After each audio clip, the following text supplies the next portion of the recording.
Hello everyone, and peace of Christ all of you. Please invite your friends. And today we are going to explore more of the true stories which happened a long time ago, where Allah, He sent His prophets to drink from the fountain of youth. And by the way, my grandfather, he drank from it, and now he is 1 day old. The fountain of youth is a true story, in case you think it's not. Actually, we have a clear evidence of it. All of you, you watch The Pirate of the Caribbean. How Jack Sparrow, he go and a bunch of gang looking for the fountain of youth. And how even the evil British government were trying hard to make him find them or find the fountain for them. I will not be surprised if Trump is behind this, or CIA. Those stories, all of them, they are documented and nobody can deny them. We have a movie about them, and the reason they are in the movie because they are true. Now, in the story of Jack Sparrow, they did not tell you all the truth, because all the truth is coming from the book of Allah. Allah knows best, as you remember. Always remember that. But put that between your eyebrows if you have any. So this fountain of youth, which is so good, and all of us, we wish to drink from it. Maybe one day, alhamdulillah. We will go there and we will drink from the fountain of youth. And by the way, if you are a man, keep dreaming to reach that point, because you will find like the tens of billions of women before you. Good luck.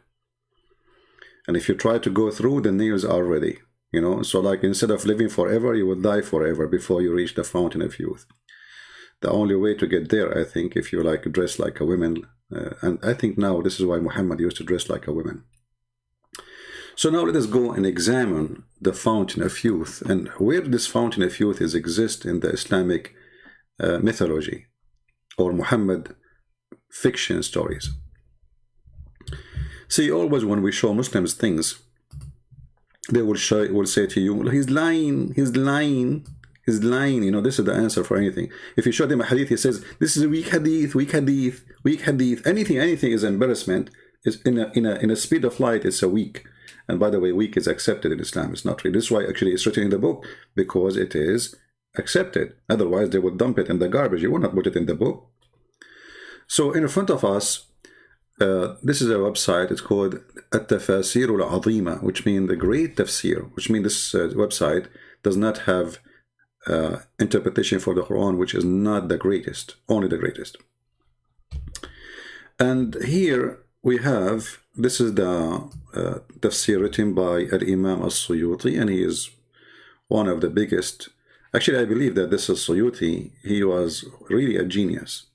And I'm serious here. You know, forget about his belief in Islam, but obviously he his brain have a special capability of putting things together. But by his help, we are going to see how Islam is so stupid. This guy actually himself, he have a long list of missing verses in the Quran, and the Muslims, they go crazy when they see it, and nobody can really debate him about it. He show you with evidence, with reference, how many chapters missing, not only verses. I mean, the whole chapter almost is 18, is gone. So here we have Tafsir al-Suyuti, and now we have the chapter of the cave, 18, and we have verse number 83. But before we read this interpretation, let us see what the Muslims, they say in their videos about the story.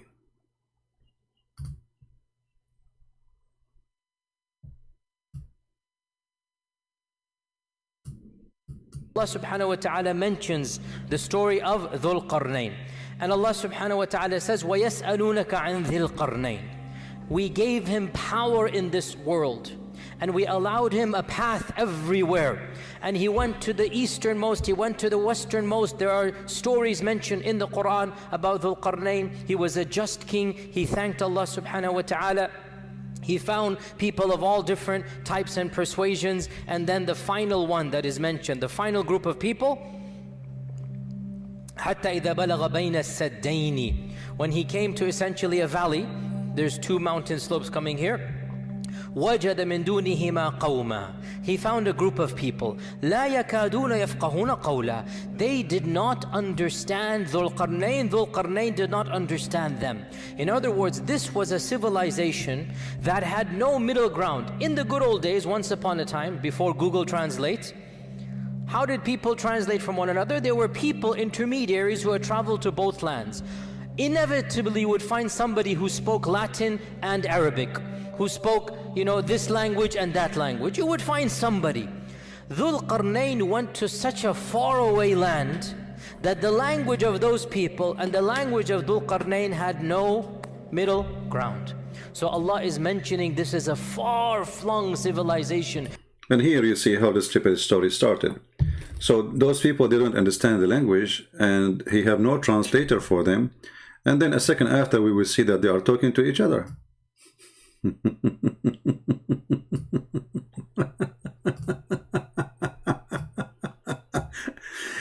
I don't know how many of you heard me saying stupidity is amazing. This is something you never heard before, right? Always stupidity is amazing. Amuse me, let us say. He just explained to you that this language nobody understand, and no ground for it, and no translator, correct? Well, then how this guy, they came and they spoke to him?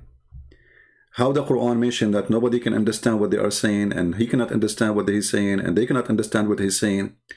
And then it says here, until he reached between the two mountains, he found before them, this is a stupid translation, a people who, they understand the word, they can understand the word, okay?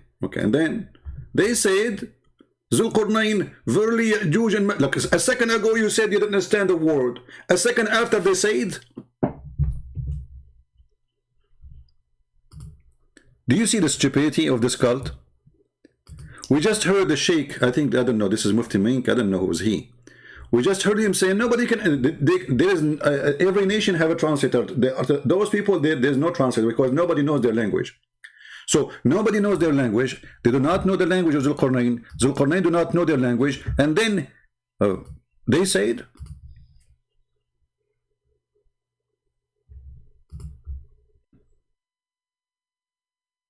and then he said, what happened? And he said, and the sheikh, he said at that time there's no Google translator. I'm so glad he acknowledged that, because they might say that Google created by Allah. Here right away you see how the stupidity of this cult is a jumping machine. I mean, don't even they notice what they just said? He cannot understand the word and they cannot understand the word. And then after a second, they say to him,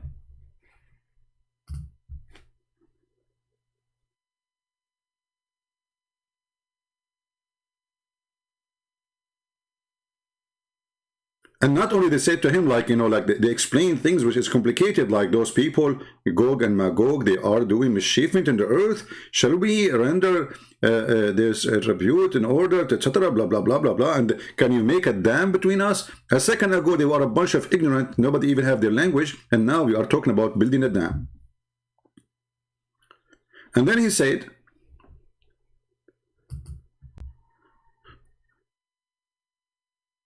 okay, Abdul, whatever Allah He gave me, I will do my best, brother and sisters. Okay, let us build a dam between them.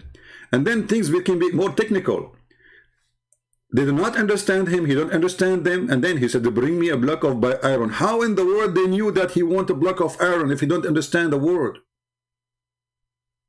But anyway, this is not really our topic.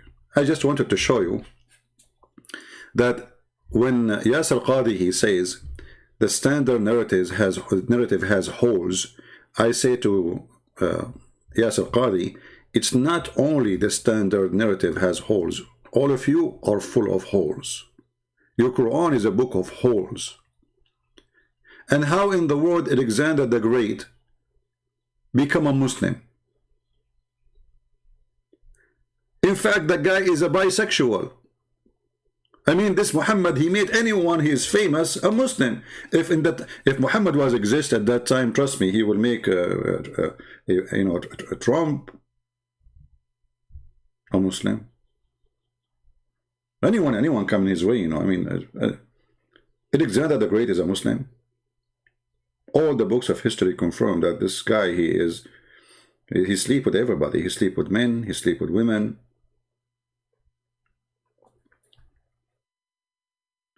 But he is famous. And there is a person from Syria, he wrote a book, and this book is about a man who wear a helmet, have two horns. And this is why you see the Quran saying, the person with a two horn. I mean, have you ever heard, even, this is a God, he is telling us about a person who he sent, yet his name is the guy with the two horn. Why? He's a cow?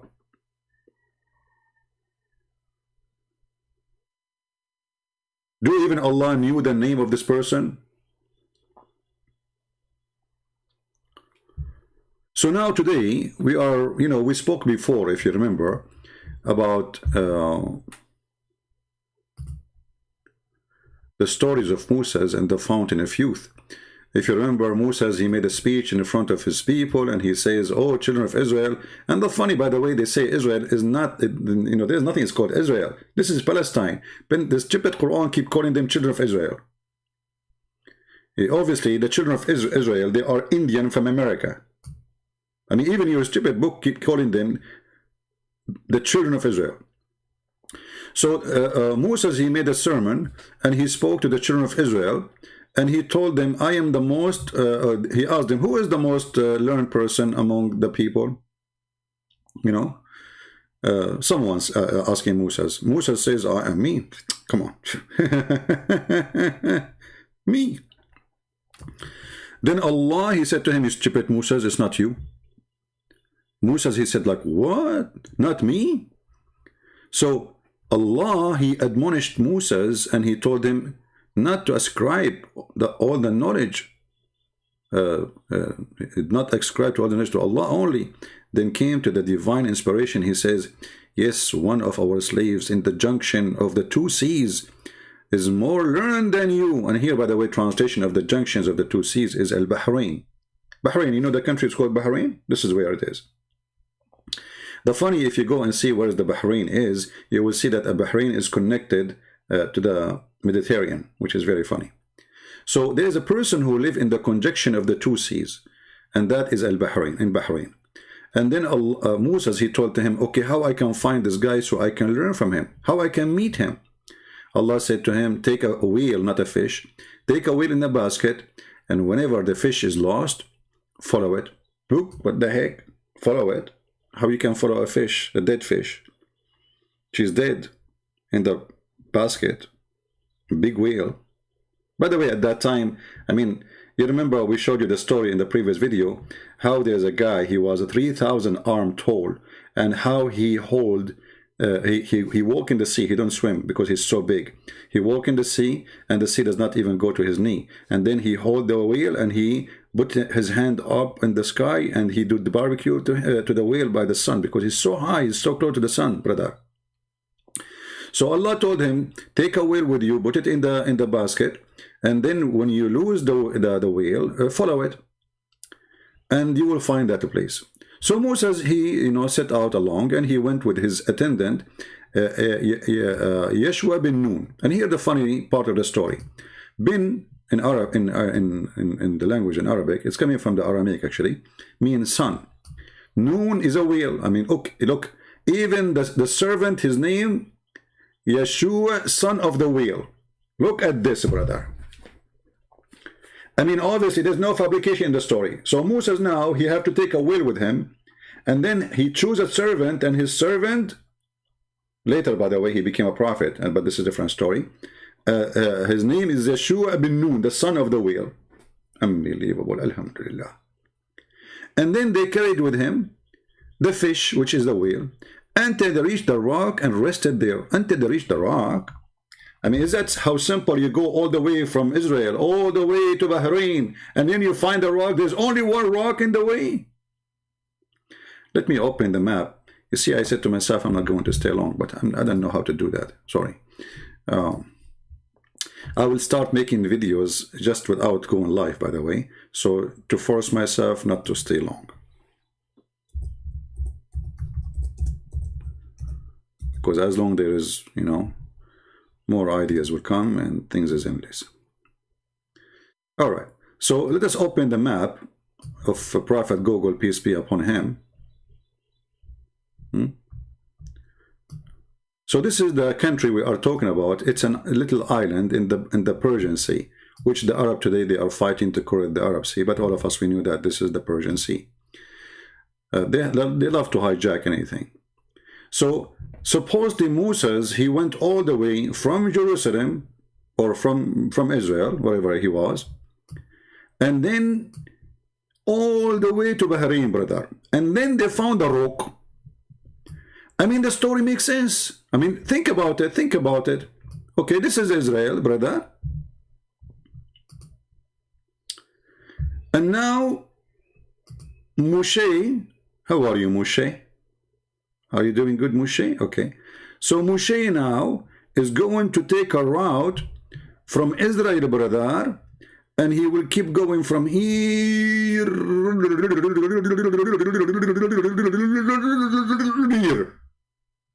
And now he found a rock, which means the thousands of miles in the way, there was no rocks at all.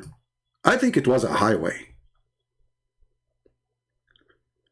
Like Moshe kept driving his feet, you know, driving, and then until he arrived to the rock. How simple is that, man? There's only one rock in the way. Very simple. I mean, true story. You see, if I am the one who made a book and I am saying I did this, how many Muslims will laugh at me and they will say Christian Prince is mentally ill?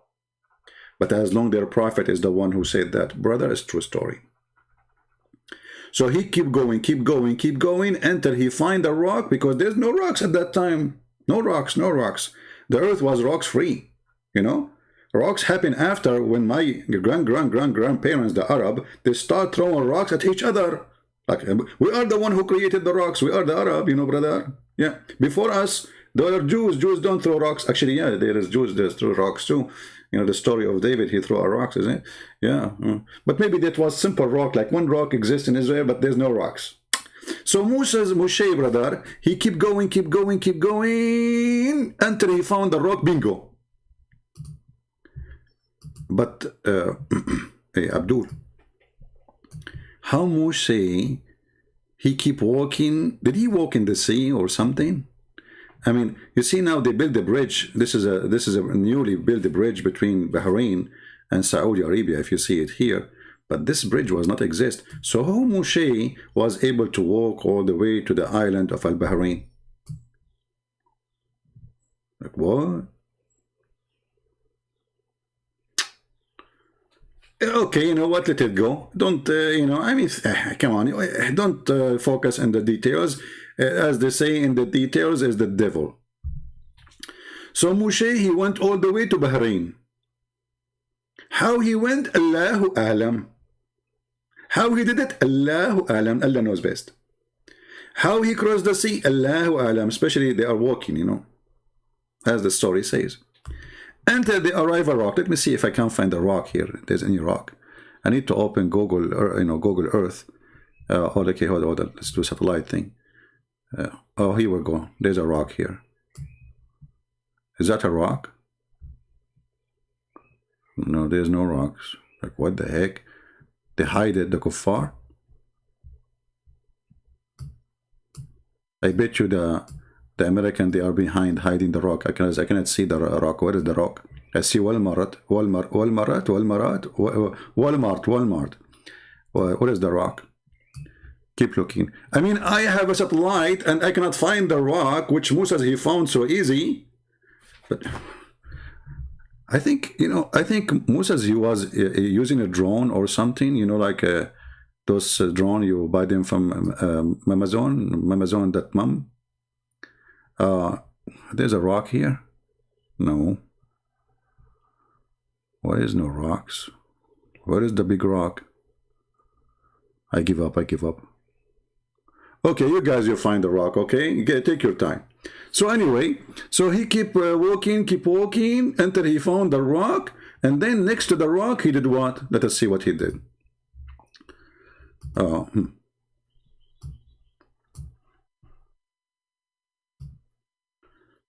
Okay, until they reached the rock and they rested there. Moses, I mean, look, by the way, like, it's not like they reach a rock, it's big, brown, look different. No. Until they reach the rock, it's the rock. It's known. I mean, come on, everybody know that rock. I mean, like, come on. Like you say to somebody, where are you going? I say, I'm going to Bahrain. Ah, okay, I meet you in the rock. Oh, sure, I will meet you in the rock too. There's only one rock in the world, man. So easy. Anyway, so until they reach the rock, Moses put his head down and slept. Look at this idiot. Why you put your head down and you sleep? Can't you put your head up and sleep? Shame on you, Moshe. He's doing maybe a trick or something. Okay, he put his head down. Sufyan, the sub-narrator, he's a sub-narrator. I mean, look at this religion. There's narrator, sub-narrator, submarine narrator. And then said, somebody other than Amr said, at the rock there was a water spring called Al-Hayat. Here we have to stop. There's a water spring called the life. And none. Do you see the word none? When I was learning English, I was like saying to myself, what's wrong with this? Like none.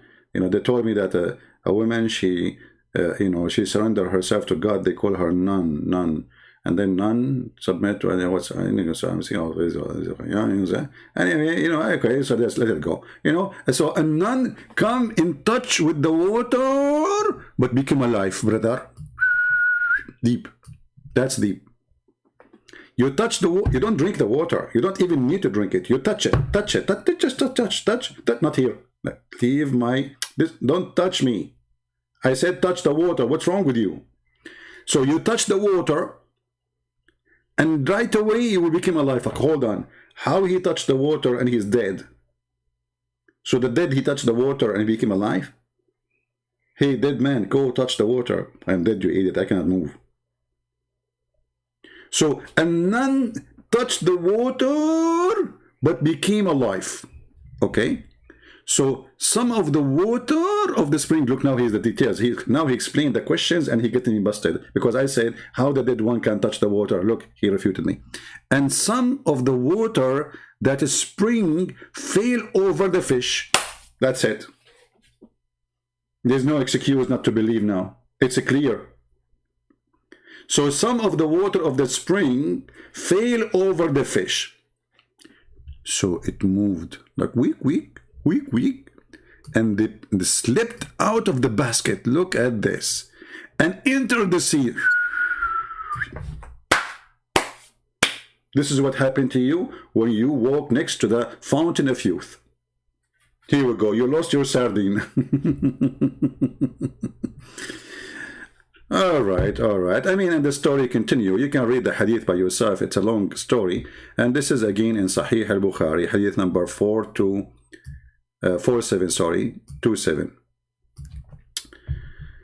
All right. So now this is who? This is Moshe. And by the way, one of the comments, he said that Allah, he created this child as a kafir when Al-Khadr slew him because Allah want to teach Moshe, listen, you idiot, Allah, he created that child like a mice for laboratory to teach. So Allah, he created children so he can put them for us and we kill them so we can learn. What a stupid religion, man. So now this is the story of Moshe and the fountain of youth, as you see. Now, I'm not going to go to Jack Sparrow and discuss how Jack Sparrow, he was very evil trying to get the fountain of youth himself alone. And I'm not going to discuss how greedy they are. And here, like here, Jack Sparrow, you see, Jack Sparrow, he did not reach the fountain of youth by walking. As you see, he is using a boat. But the story of Prophet Moshe, he was walking down the street, until he reached the island of Al-Bahrain. How he crossed the sea, don't ask. Jack Sparrow, he crossed the sea by a boat, as you see, and we have evidence. And here Jack Sparrow, you know, this is, he trying to act like Moshe. He put his head down and he lay down, you know. But all of us, we knew Jack Sparrow, this after he broke his tooth. You know, remember when the guy from the ship, he hit him in his tooth. So he started saying Jack Sparrow.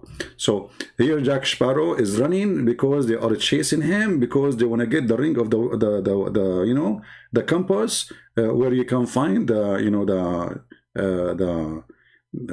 you know, the thing, you know. So, and then here, look, Jack Sparrow, he's moving his hand, supposedly, he's trying to cross the jungle, but in fact, he is putting his hand in the front of the breast of this woman. And this is exactly why Allah did not mention Jack Sparrow as a prophet, because in Islam, it is haram to put your hand over next to the breast. You have to hold them. You cannot just put it in the front to hide them. You have to hold them, and you have to suckle them. It's halal. So, Jack Sparrow, obviously, he is not a prophet. I mean, if you are confused about it, I'm making it clear for you now. All right? Now, going back to the story in the tafsir, we find that the fountain of youth is not only something mentioned about Moshe and Al-Khudr. We find that the fountain of youth have to do with Dhul-Qarnayn, the man with the two horns, Alexander the Great. If we go down here, let's see if we can. I mean, I don't like this website, how they design it. Like they make it like a script inside the script. Let me see if I can open it in different website. Hold on, let us see.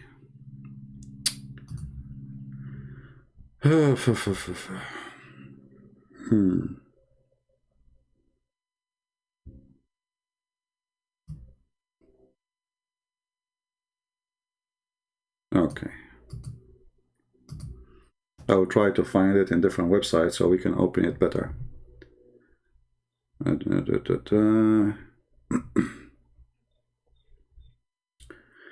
We found it in Google Books. We don't want Google Books because we cannot use Google Translation. All right, we found different website here. Let us see this one. Hold on, give me a second.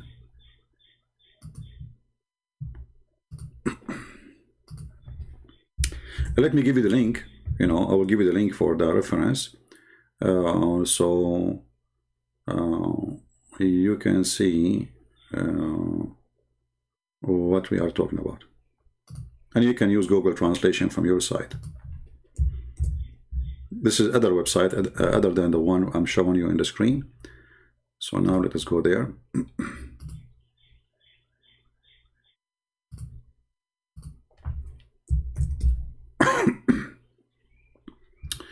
All right, so now we are opening the new website.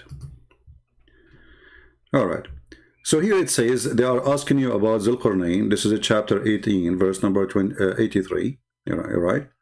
And then here we will see some explanation about this person. It says here that some of the people of the book, and obviously they are Jews, they ask Muhammad about a man who going all around the earth. And then Muhammad, he says, I know nothing about him. Muhammad, he said, I know nothing about him. Let me open the website, using Google Translation so we can read together.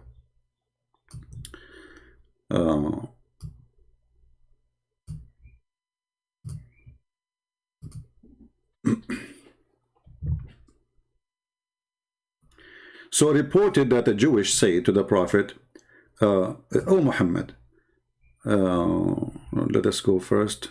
No, not here.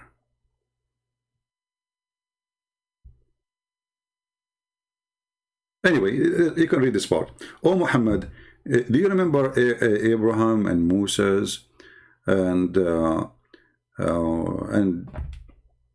you learn about them from us? Imagine the Arabic says, and you learn about them from us. All right, Abraham, Moses, Jesus, the Prophet. You heard of them mentioned from us. Do you see it? Muhammad, he never knew about them from us. Muhammad, he did not say to him, no, I did not hear about them from you. I heard from Allah. He kept mute. So tell us about the prophet of God that mentioned in the Torah except in one place. Muhammad, he said, the Jewish guy, he said, who is he? Sorry, Muhammad, he said, who is he? Who is he? They said, Dhul-Qarnayn. He said, I have not heard anything about him. Do you see it? Until this moment, Muhammad, he is confirming that he heard nothing about him, and actually all the messengers before, the Jewish mentioned their names, and according to the story here, they mention Abraham, Moses, Jesus. He heard about them too from the Jews. And now they are saying to him, tell us about Dhul-Qarnayn. He is mentioned in the Torah, and obviously the Jew is getting Muhammad busted, because there's nowhere, you know, there's a prophet of God, his name is the man with the two horns in the Torah. So obviously here the Jew is trying to see how stupid Muhammad is, and he was successful. So he said, I know nothing about him, I learned nothing about him. And then they went out happy because Muhammad, he could not answer. All right? But when they are leaving, brother, before you leave they leave the door, Jibreel, he come down from the ceiling. And he told Muhammad the answer about Dhul-Qarnayn. He told him, I will tell you a remembrance of Dhul-Qarnayn. Oops. Muhammad, he fall into the trap.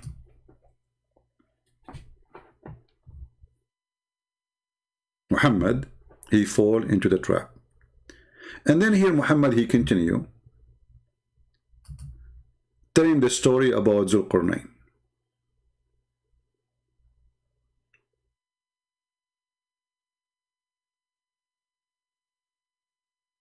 And there is a hadith actually which is very funny, where Muhammad, he said, I am not sure if Dhul-Qarnayn even was a prophet or not.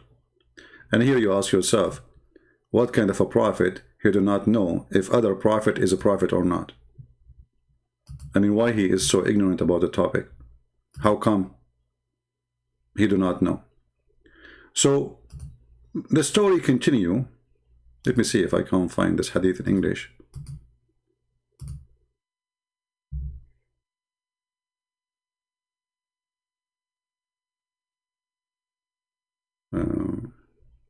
Anyway, in here it says that Muhammad, he says, I'm not aware if he was a prophet or not, in the translation in English in this website. So anyway, the story continue. And now Muhammad is trying to get more details into us, because supposedly the one who taught him now this is Allah. So this is a very confirmed the information to him by Allah himself. If we go down, and this is where I want to go with you, let us see.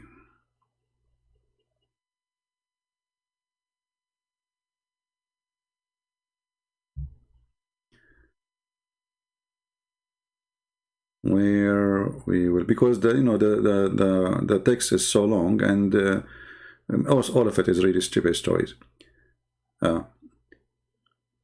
Okay.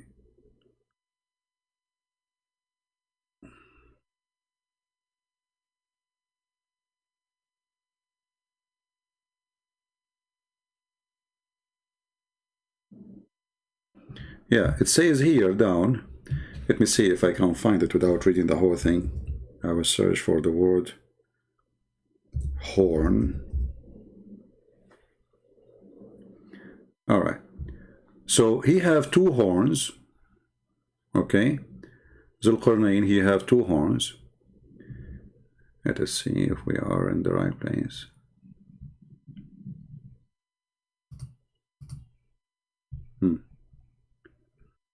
Read carefully. When they asked him, they said, was he a prophet or a king? he said, was neither a prophet or nor a king, but he was a righteous servant of Allah. Okay? And Allah loved him. Which is very weird. He is a righteous servant of Allah, and Allah loved him. Well, why Allah loved him? Let us see. And Allah advised him, so Allah spoke to him too.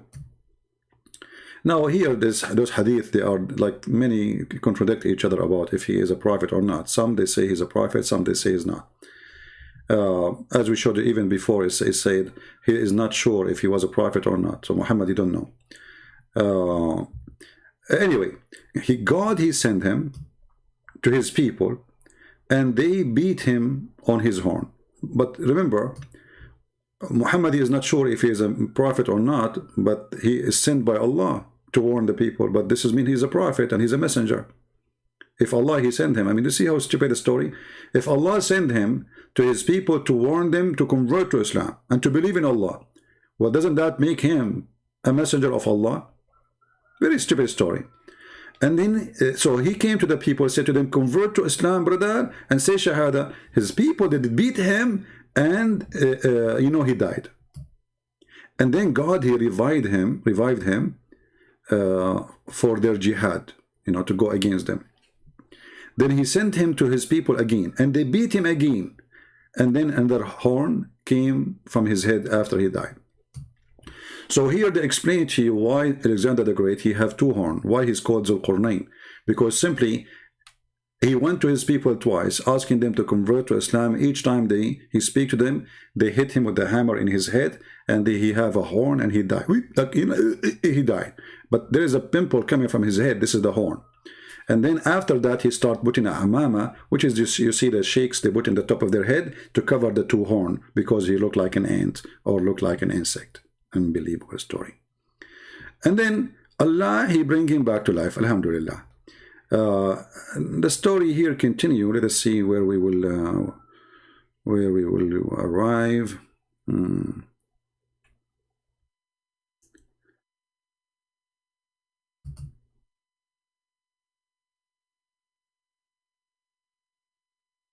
Let us see.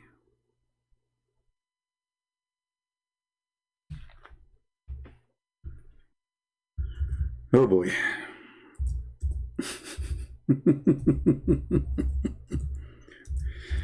I wish you guys you read Arabic, because that will save me from all the hassle and this like translation. Okay.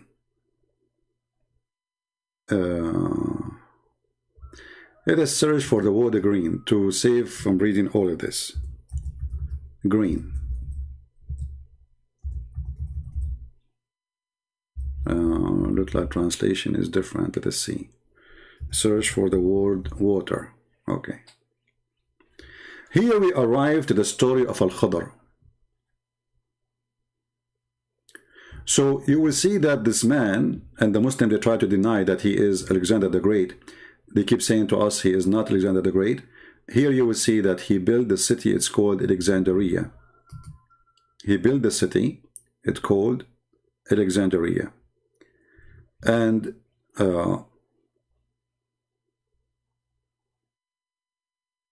when he was after he built Alexandria, as we see here in Arabic, you can search in the Google translation, so you can find where it says that for you on your side.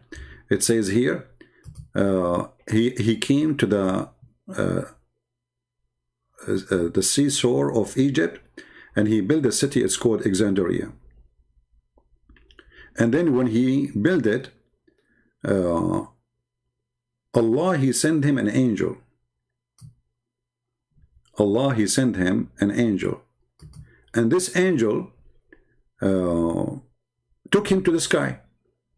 Alexander the Great, Allah took him to the sky. And then Allah told him, do you see what is down below? Do you see what is down below?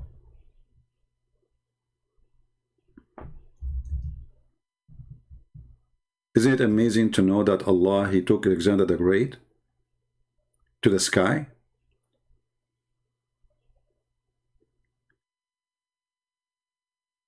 He said, look down. And then he says, I see my city, and I see other cities with it.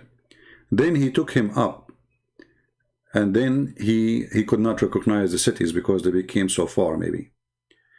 And then he saw, I see only my city, and I don't see anything else. And then the angel, he says to him, all this land is, you see, Allah, He gave you the authority to rule it. That's it.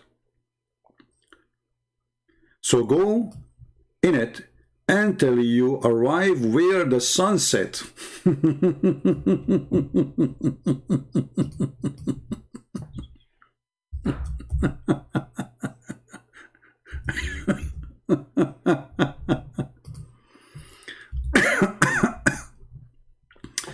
I don't know what to say. So Allah, He sent His angel and He took him up to the sky and He told him, keep going. This is all your land. You keep going until you arrive where the sun set. And then he walked until he found where the sun set, and he found where, and keep walking until you find where the sun rise too, as it says here. All right. Then he arrived to a people, and he found people who have faces, their faces like face of dogs. They have actually not like wujuhu kilab. Their faces is face of dogs. So they are not a human, as I explained to you before. Their faces, if we go here in the, if you search in your page, if you translate Google translation, you can search for the word dog. All right. So after Allah, He took him up to the heaven, and He showed him all the land which he is going to, to own or to control. And He told him, keep going until you arrive where the sun set, the place of the sun setting, and the place where the sun rising. And then you find two mountains where you were going to build a dam, or suppose this he will build the dam in the story.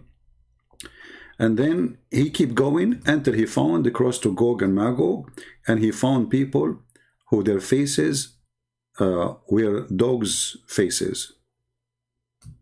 They are dogs. Okay.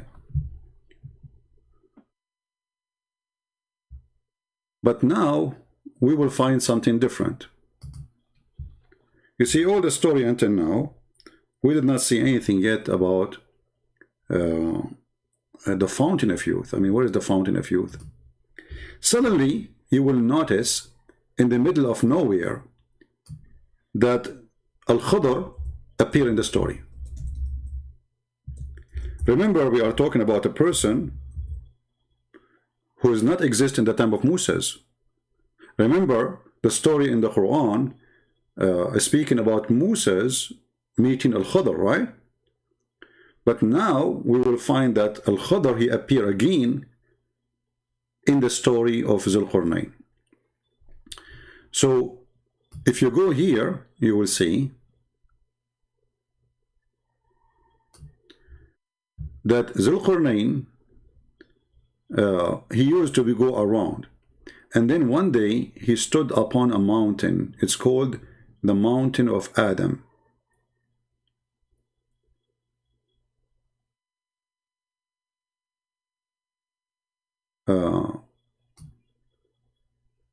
And then he found a guy, his name is al-Khidr.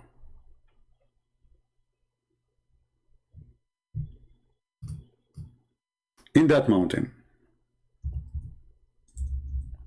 I don't know if we have any Muslims here are listening, because I found that this is kind of astonishing, stupid story. The Khidr, he said to him, and Khidr, he was a person who been given knowledge and wisdom and understanding. Hey king, do you see that paper which is hiding from the palm tree? He said, yes. He said, this is where is going to teach you about the location. What location? What is that? Maybe later we will understand more. And then he says to him, and al-Khidr was reading from a book. So Allah, he gave him a book. Remember, this is not al-Khidr knowledge. This is a person who Allah gave him a knowledge.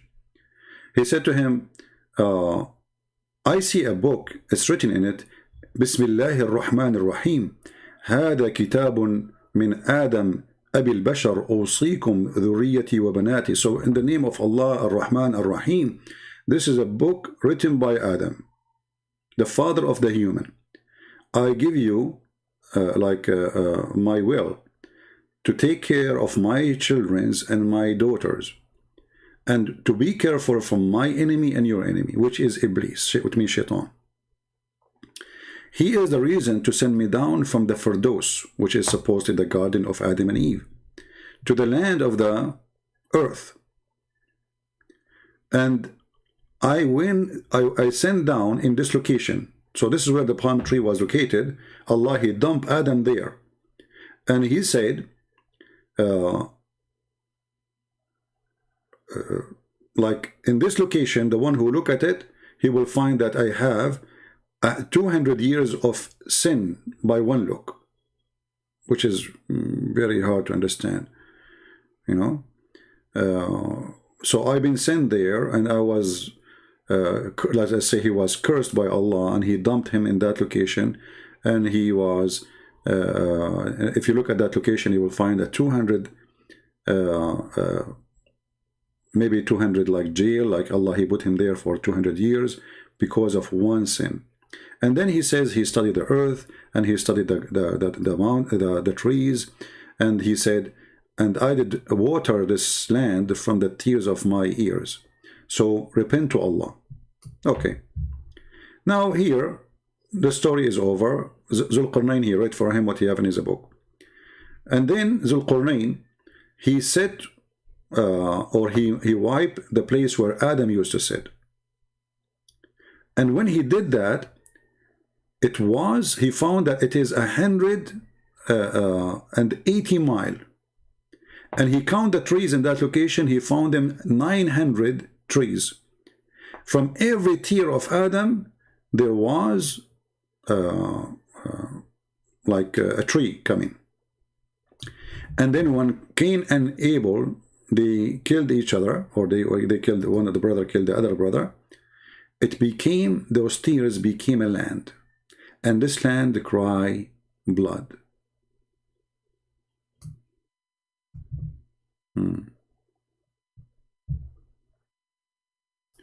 I don't know how many Muslims are listening. Muslims, what is the distance between Alexander the Great as date, as time, and between Moses? This guy Al-Khadr, he exists everywhere. Al-Khadr, he is with Noah. Al-Khadr, he is with Alexander the Great. Al-Khadr, he is with Moses. And actually there's some reports saying that even he was in the funeral of Muhammad. Even there's a hadith says that when when Muhammad was talking to a bunch of people, somebody came in, and when he left, he says to them, "This is Alexander the Great. This is Al-Khadr." And you know, the Muslim, they can say this is weak and this is strong, but as you see, all of this is written in their books. All of those things exist in their books. And if we continue reading, you will die laughing, because the stories can get even more complicated. Here you see even the Muslims struggling, trying to find out why he was called Dhul-Qarnayn. As an example, he says the reason he was called Dhul-Qarnayn, because he gathered the two horns of the sun set and the sunrise. Here it says the reason he was called as Dhul-Qarnayn, because he arrived to the horn of the sun. Now you might be wondering what the horn of the sun. Muhammad himself, he confirmed that the sun has a horn. And actually Muhammad, he confirmed that Satan, he come from between the two horns of Shaitan.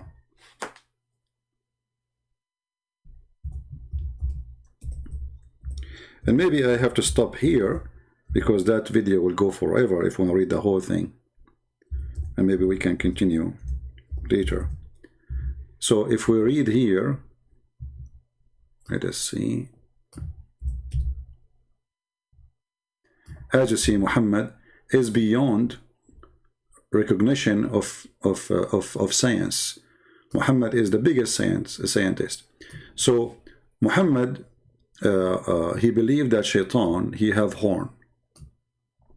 And the same Muhammad believed that Dhul-Qarnayn have a horn. Two horn. Shaitan has two horns, Dhul-Qarnayn have two horns. As you see. And Muhammad, he said something very funny. I don't know why the Muslim did not translate it here. See, translation is gone. He said, don't pray when the sun rises, and don't pray when the sun set. Okay, why? Let me see if I can find it in different translation, a different hadith. All right, here we go. We found it in different one.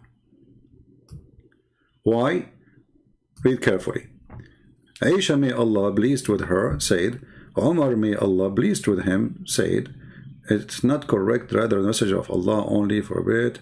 He said, don't seek a prayer when the sun is rising or when the sun is setting, for it is the rise between the horn of Shaitan.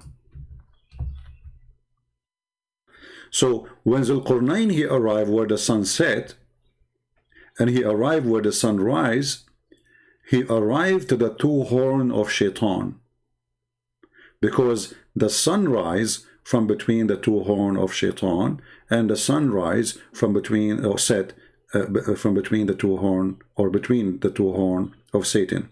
And here we find this kind of very, not only stupid, there's a contradiction, because if the sun is setting between the two horn of Shaitan, and because of that I should not pray to Allah at that moment. What does have to do with Allah prayer? And you know what I mean? I mean, let us say for the sake of argument, okay, this is a story reporting a true event. There's a Shaitan. Let us draw Mr. Shaitan. He have two horn.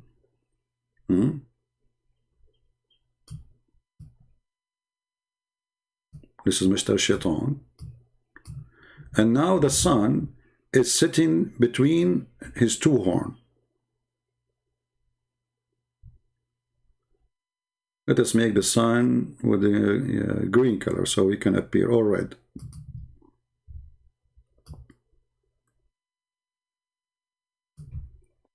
So the sun now is going down between the two horn of Shaitan. Why the Muslim cannot pray to Allah?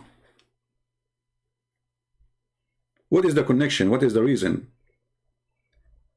What is going to happen if we pray to Allah while the sun is sitting between the two horn of Shaitan? Any Muslim can tell us?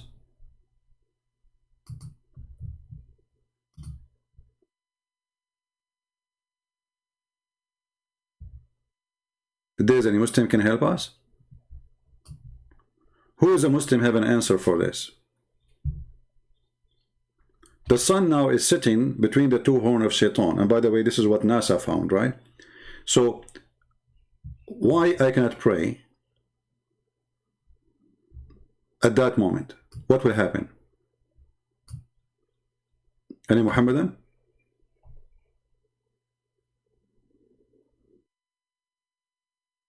Is that just a stupid superstition stuff and crazy stuff? Fiction? People believe in it? Or this is a true thing? Was Muhammad informed by Allah that there is something dangerous will happen to the Muslims if they pray at that moment where the sun is sitting between the two horn of Shaitan, or when the sun is rising from between the two horn of Shaitan? Any Muhammadan?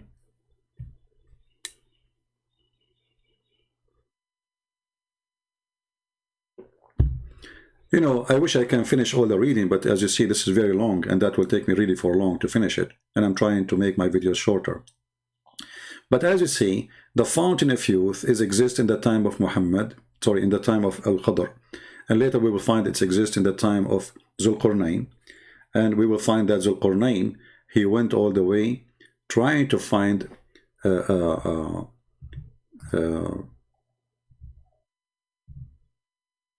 fountain. And we find that Dhul-Qarnayn and Moshe or Moses and al-Khadr, they make like a three comedian uh, who they are they make a kind of a fiction story, and this fiction story is endless. And the Muslims, when they say that, I mean, when a Muslim sheikh, he come to us with these stories, the question is where he got these stories from.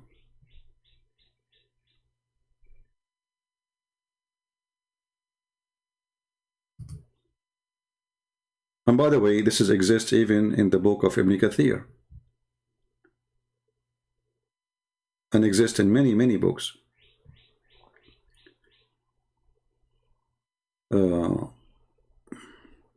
But let me, before we finish, maybe we can go to the part where he speak about the fountain of youth. Let us see.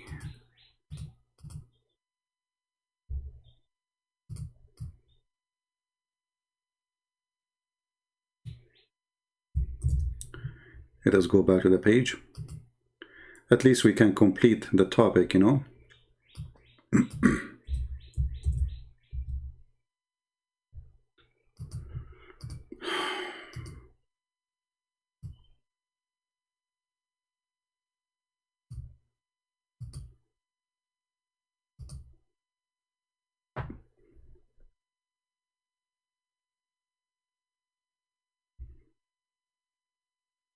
Let us see.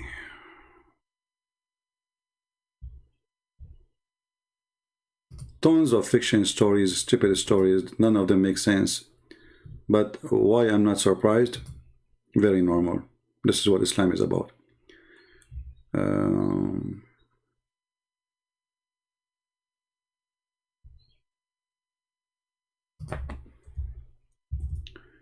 Let us see.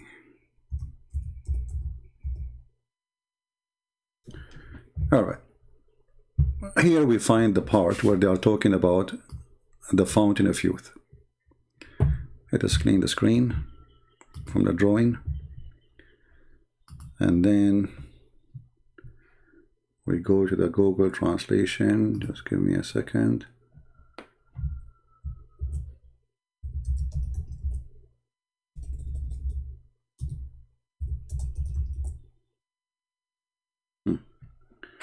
So if you have the page on your side and you click at Google Translation, you can search for this word, closes. You see it? And then you will find the part, because as you see, it's not a page, it's almost like the whole book is there. So the story is saying that they arrive to a water well or a spring of water.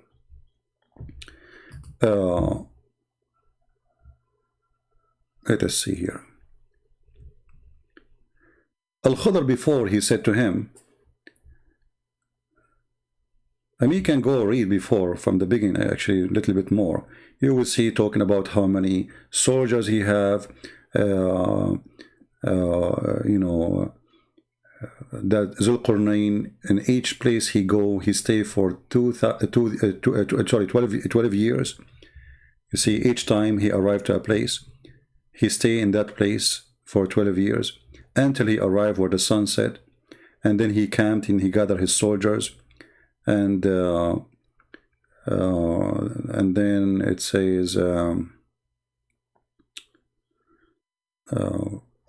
soldiers, they said to him, and the scholars, his scholars, they told him, we are afraid of this darkness, like the bath you are taking.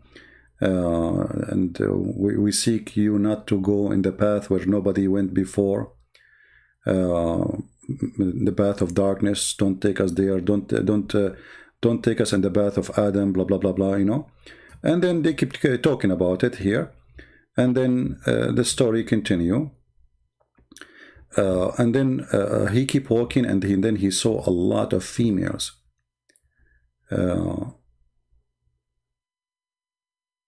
He saw horses, and they told him there's horses. He looked, He says, where is the horses?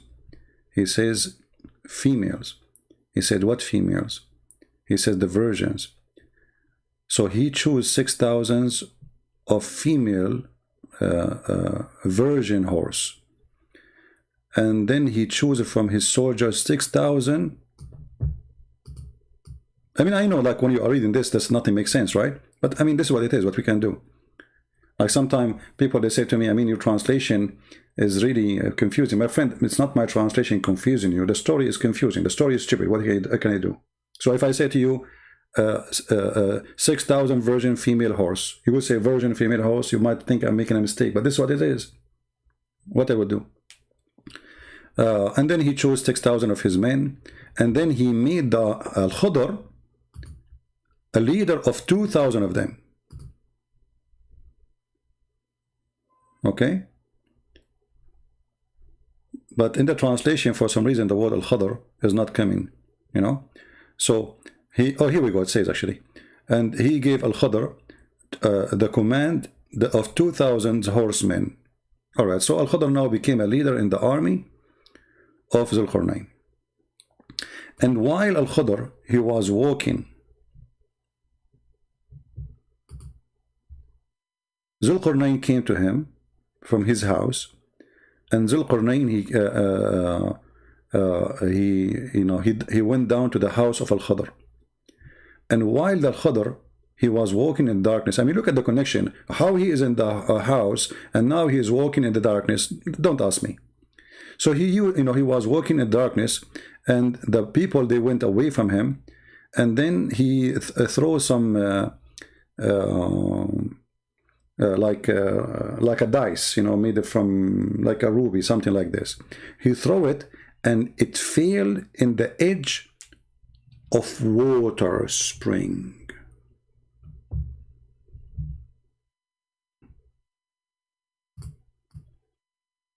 See, the translation here says I, because in Arabic it says Ain.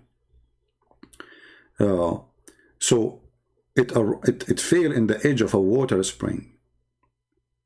All right, and that is supposedly where we go to the point where he got to the place of the fountain. So obviously al-Khudr, he went there, or he was there for a reason. He want to give wisdom, advice to Dhul-Qarnayn. And somehow you will find here that Dhul-Qarnayn is Allah. And actually I will make a short video to prove to you that Dhul-Qarnayn is Allah. I know that Muslims will go crazy, will say this is not true. Even the Quran says he is our servant. But you will see how we prove it easy, that obviously Dhul-Qarnayn is Allah himself, based on the story which Muhammad, he said. So the story continue. Actually, if we go and read in different books, there's many books speaking about those things, which all of them is funny and stupid, even more stupid than those stories here. We will find, let me see if I can find you something else. Hold on.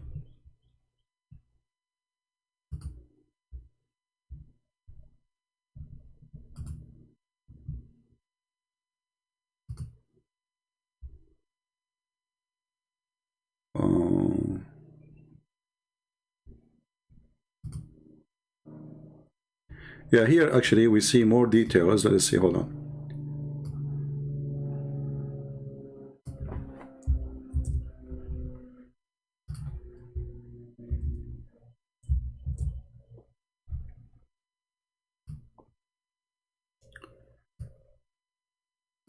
See, here there's a part is not mentioned in this page, is not appearing. I'm not sure why.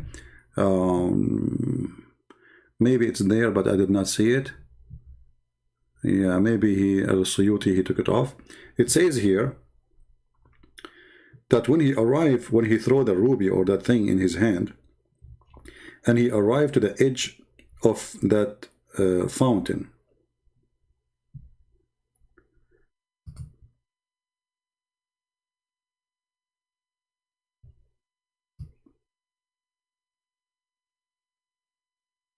when al-Khudr, he said to him, you are seeking a bath of darkness, and this bath many of us cannot see. So what you will do with the darkness, which means how you can walk through it.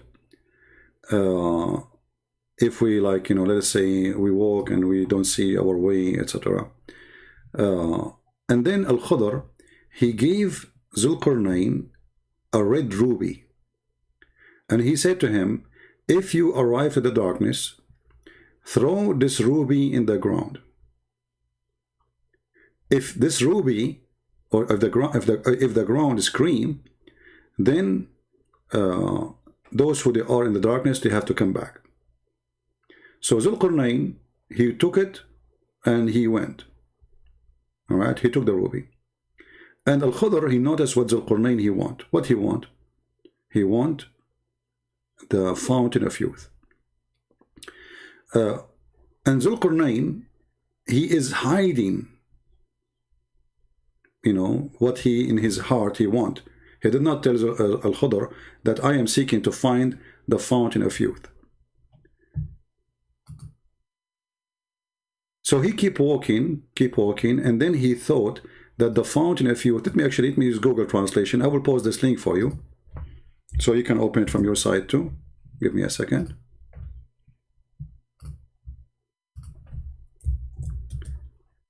You see, Islamic, when we talk about Islamic reference, you will find that Islamic reference is a messed up reference. It's thousands and thousands of stories, and the more you learn about them, the more you die laughing. Let me give you the link here.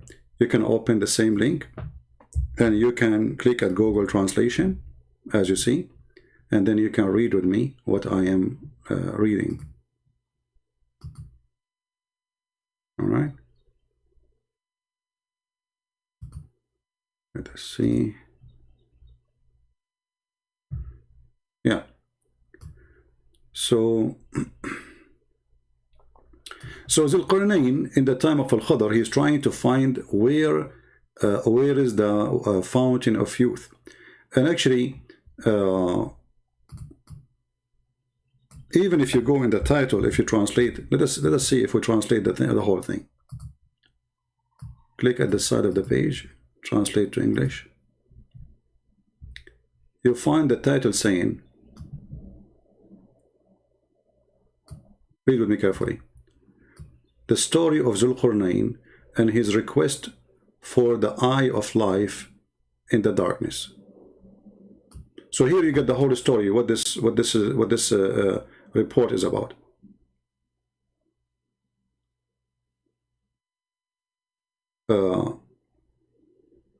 Dhul-Qarnayn, he wanted to find the fountain of youth. Dhul-Qarnayn, all his trip, all his mission, all his fight, all his wars, Alexander the Great, for one simple reason. He want to find the fountain of youth. I will let you read it all. I mean, this is endless, as you see. You can search, you can do your own study, you can make notes. Sadly, most of you do not know Arabic, but those who know Arabic, they will enjoy it more because they can read the original text. But as you see, this is the most stupid cult ever come to existence. It's not only it's a collection of fairy tales of the old or the ancient, but it is stupid fairy tales. And suddenly the stupid fairy tales became part of a book, it's called Quran. And suddenly the fairy tales of the ancient, which is a fairy tale for the kids, became a book of God, and became God talking and God teaching. And then there's billions of people, they believe in such a stupid story. So here you will see that they are discussing how Dhul-Qarnayn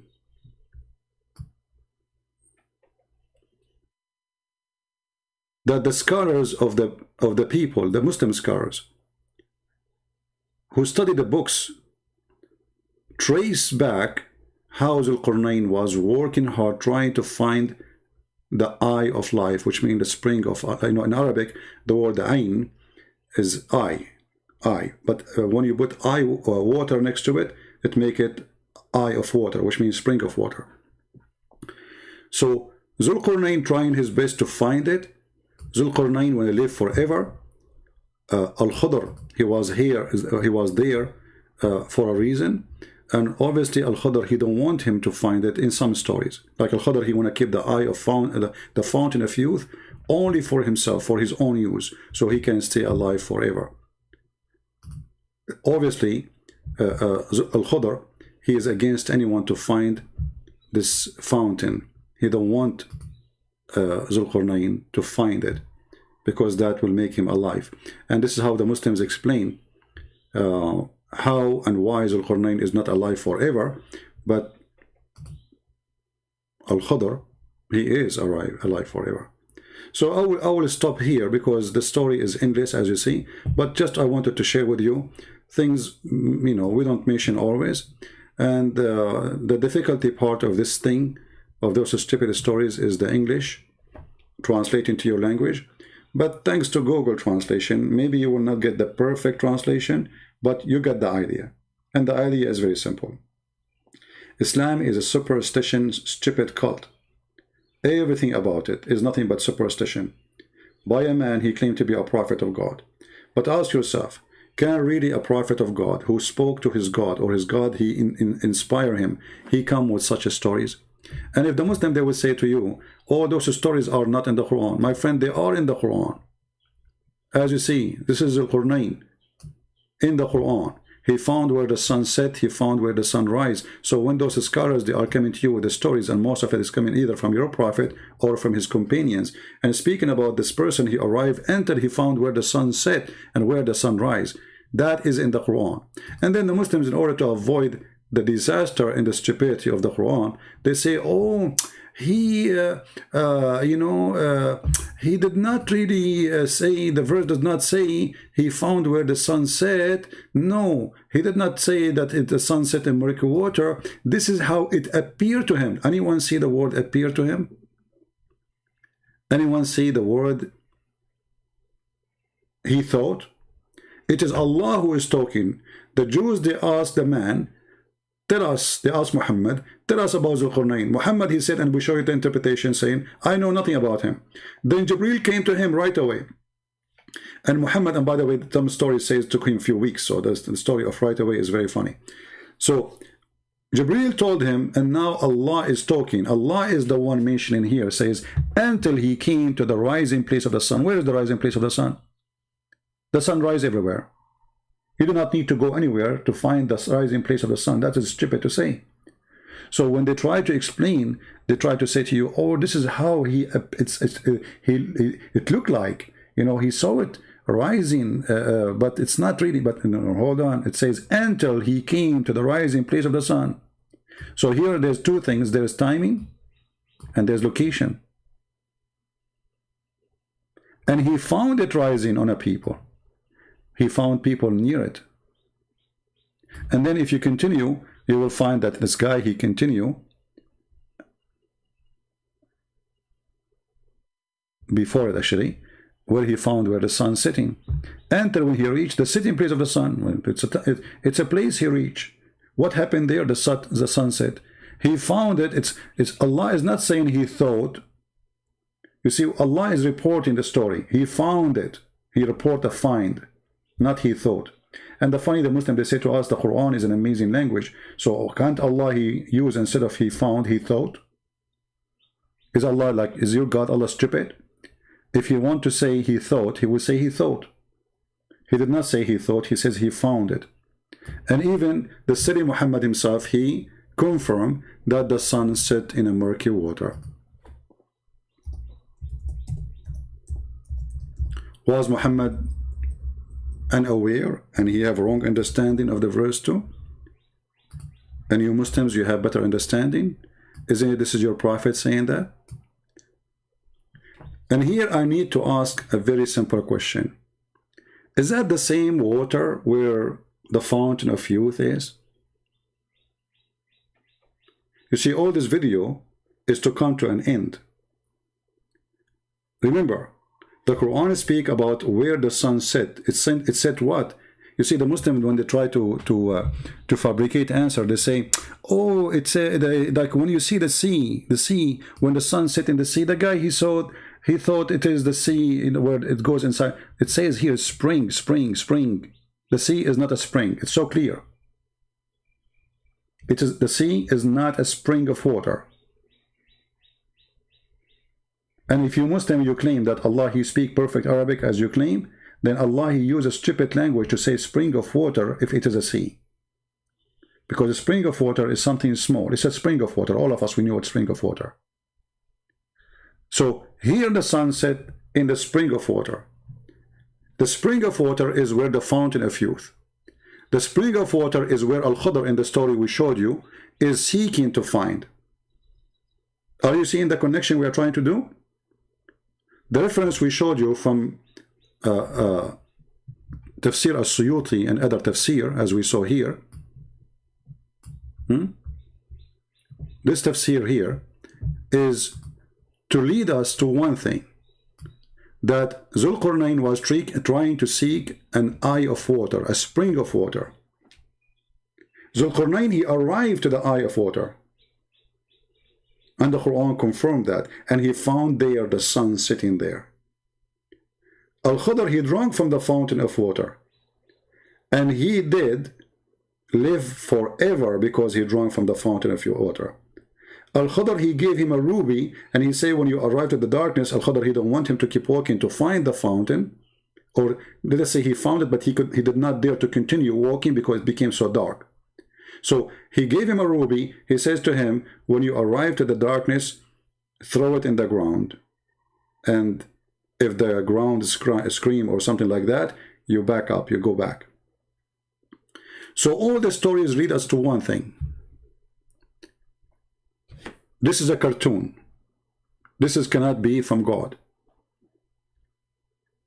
And when the Muslims try to defend their cult by saying all kind of fiction stories, that the Quran never say the sun set in murky water. Actually, if you search right now in Google, in YouTube, sorry,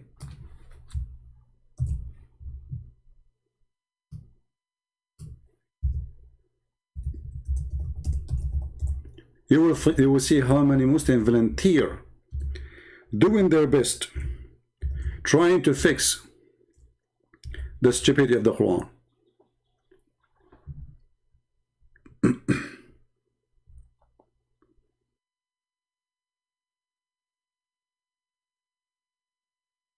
Let us see.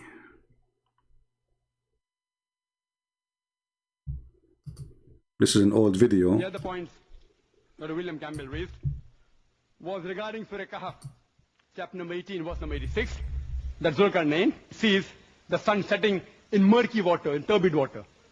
Imagine sun setting in murky water, unscientific. Imagine. The Arabic word used here is, it is wajada, meaning it appeared to Dhul-Qarnayn. William Campbell knows Arabic. See, this guy, he don't speak Arabic, by the way. He became expert in Arabic. The word there in Arabic, wajada, wajada, it means appear. The word wajada, we can go right now to the dictionary. The word wajada means he found, and even actually the Islamic translation, not even one of them says it appear. It says he found it. So this is the stupid Zakir Naik.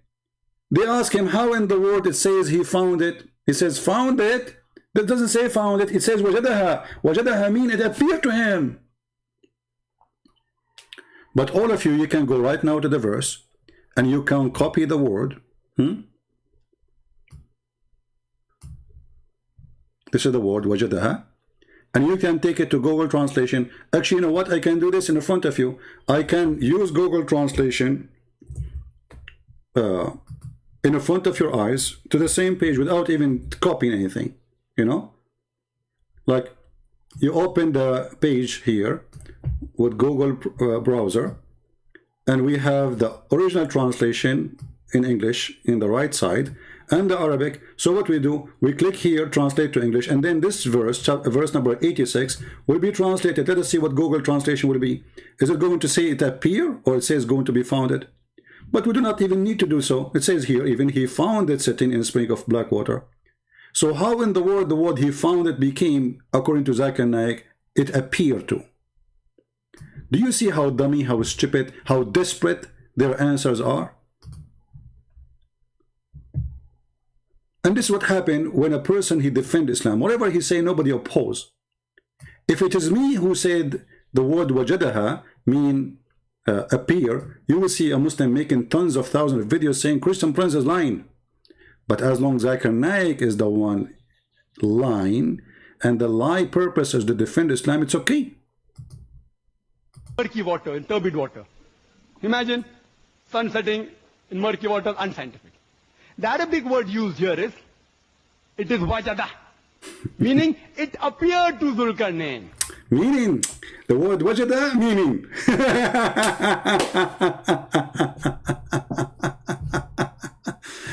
And with this, I wanted to say thank you guys for being here. I hope that you found where the sun set today. And I hope that you guys, you get some more clue about where to find the fountain of youth. So all of you can grow young again. And you can be very handsome, good looking, like me, alhamdulillah. And you can be young like me, alhamdulillah. And, you know, I wish I can share with you some of the water of Dhul-Qarnayn, the fountain of youth. But you know what? I made an agreement with the director of Jack Sparrow movie that I will not tell any information about the location where we did our movie. So, because they will sue me, honestly. I mean, we have a contract. I can show it to you. They made me sign a contract that I will never, not only me, by the way, all those who work in the movie of Jack Sparrow, the Pirate of the Caribbean, we sign an acknowledgement that in no way we will tell anyone where the fountain of youth is, especially women. I mean, no way.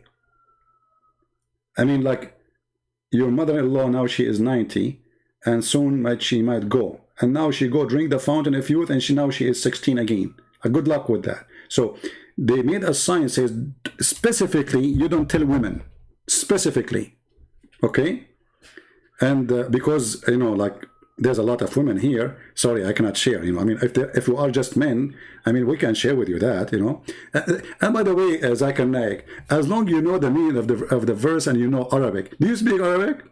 And as long you know Arabic very well, you idiot. Was your prophet an idiot himself? He did not know where the sun set. He did not. How come your prophet? He did not say. He found it. He thought. He said it's set in a spring of warm water. Even your prophet, the prophet of the Abdul, the biggest Abdul, Abdul number 1 in the world. So my friends, thank you very much for being here. And I know now many women, they will be upset from me because I'm not going to tell you where's the water. Please forgive me. I made a promise. And however, if you are a woman who knows how to make baklava, we can discuss different conditions. You know, like if we make an agreement, you supply me with baklava for the rest of my life, every day, huh?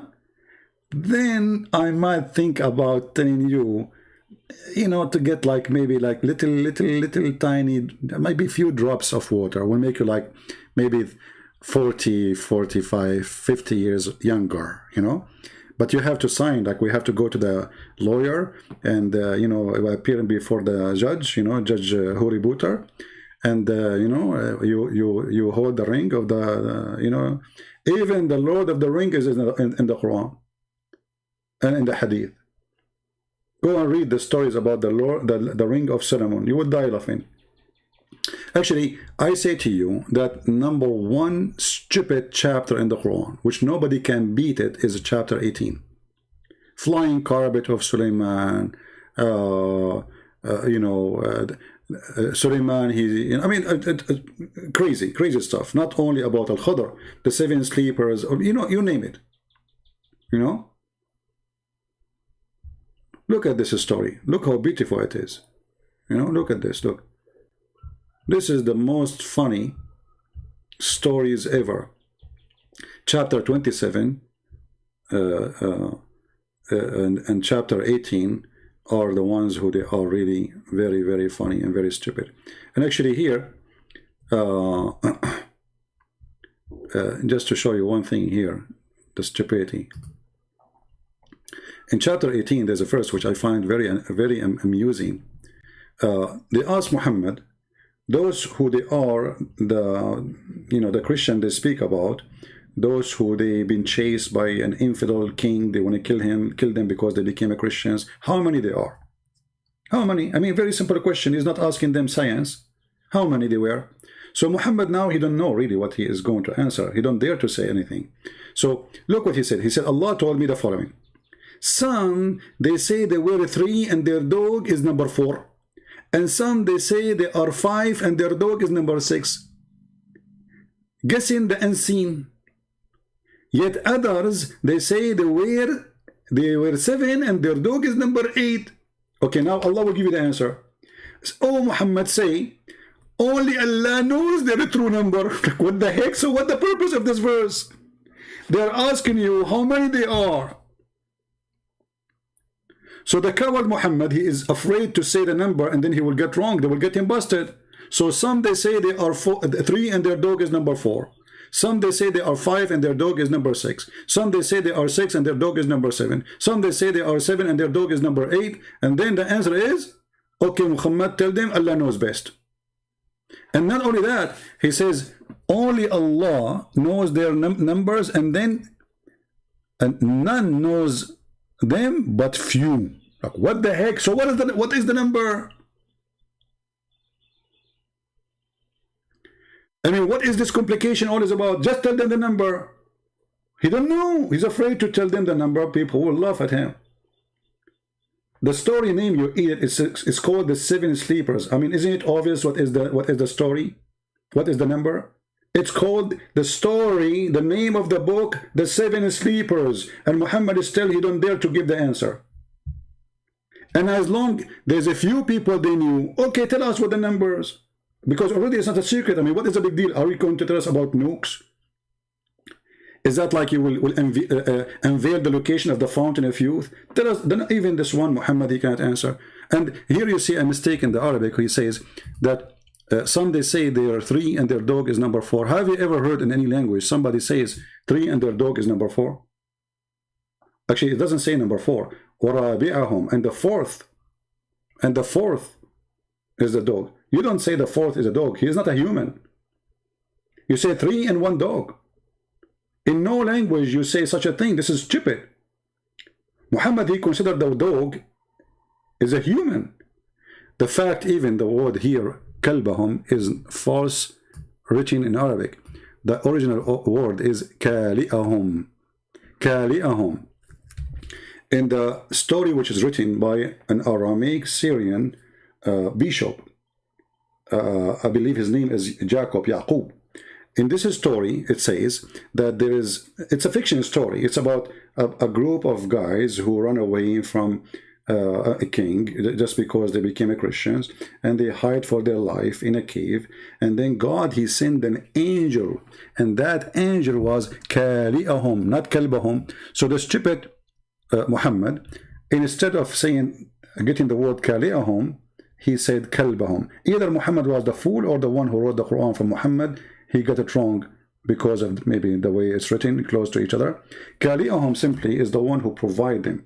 This is why you see that this, according to the verse here in the Quran, this dog, he opened his 2 arms.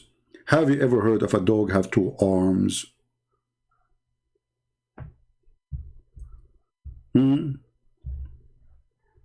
Since when? Dogs have 4 legs. Muslims. So the original story is speaking about an angel who covered the gate of the cave. This is in chapter 18, verse number 18. Who covered the cave by his wings. He opened his arms. So he opened his arms, not the dog stretching his 4 leg, whatever. And by the way, how the translation come to the 4th, his 4 legs? How in the word? In Arabic it says, "Basitun dhira'ayhi." He opened his 2 arms. So the original story in the Aramaic, it says that this angel, Kali'ahum, their provider, he give them food, he protect them. So God, he sent this angel to protect them. This is why the army could not get close. I mean, have you ever heard of a king send an army to kill a bunch of guys, and then because they saw a dog in the cave door, they run away? I mean, how stupid the story can be. Imagine that Trump, he sent the CIA to capture Osama bin Laden or ISIS leader, Caliphate. And then they saw a dog, and then the special American force, they went back home and they could not capture or kill ISIS leader because there was a dog in the cave door. Who in the world would believe in such a thing?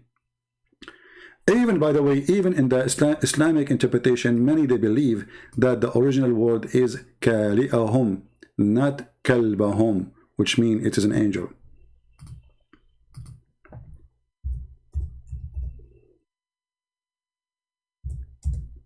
Maybe we can make a video about it.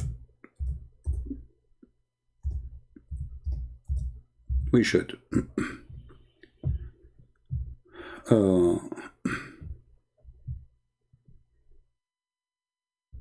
Let us see, hold on.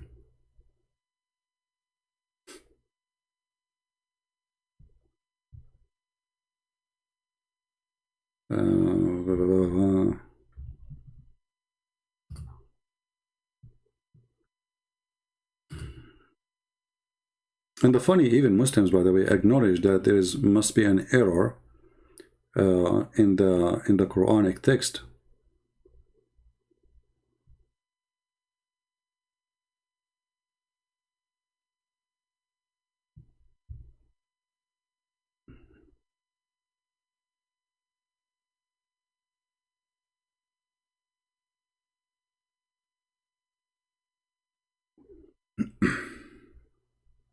Let's see, hold on.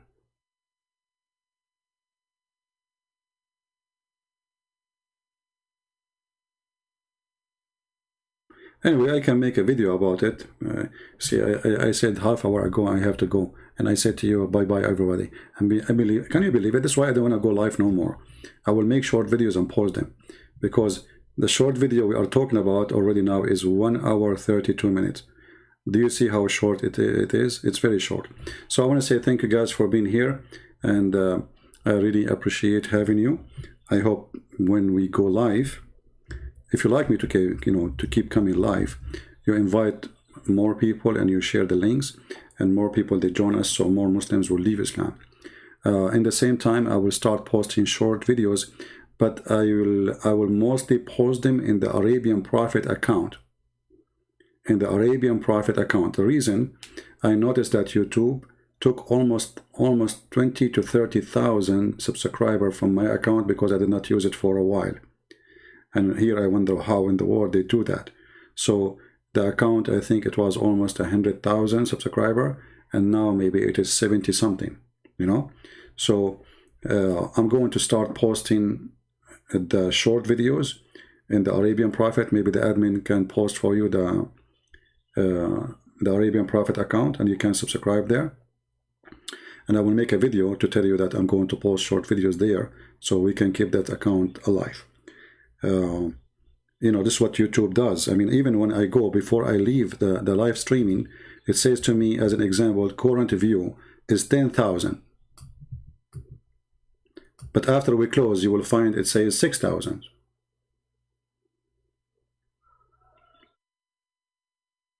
See, there is something always fishy with this YouTube thing, you know.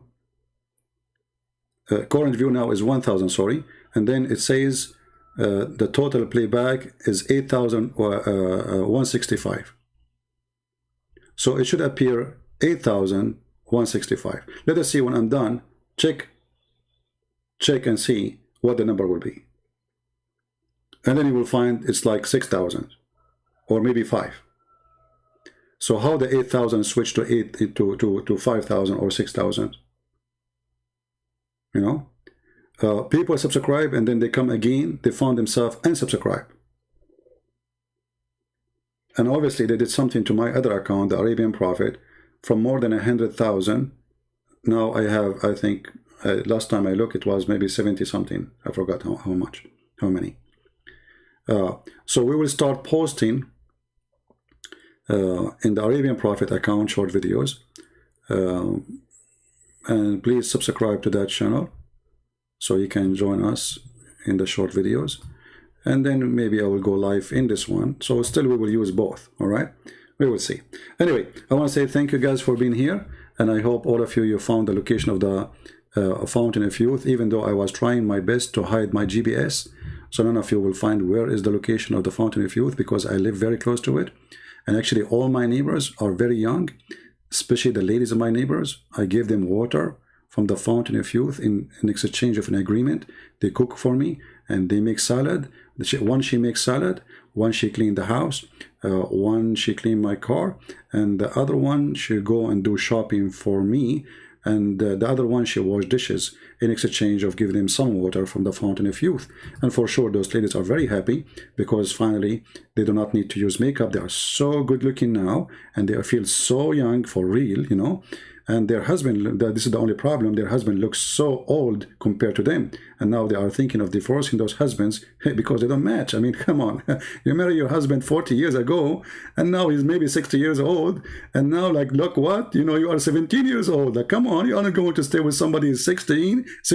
Hello? Yeah, you know, and I told them, why you don't give a drop of water to your husband? They said, no way, we need a new husband. Enough is enough. So anyway, they are free to do things. You know, they have their own way of thinking. Allah gave a freedom for the women, brother. Allah protect women freedom, women rights. Islam provide women rights. Yeah. And one of their rights, favorite rights, is Allah will allow the Muslim men to beat them. This is the right for you to be beaten by a man. Very wonderful. Alhamdulillah. Thank you very much. May the Lord bless you all. And I will see you soon again, maybe tomorrow. Christ is Lord. Islam made by a dummy for the dummy. Look for the Fountain of Youth, and when you find it, let me know. Take care.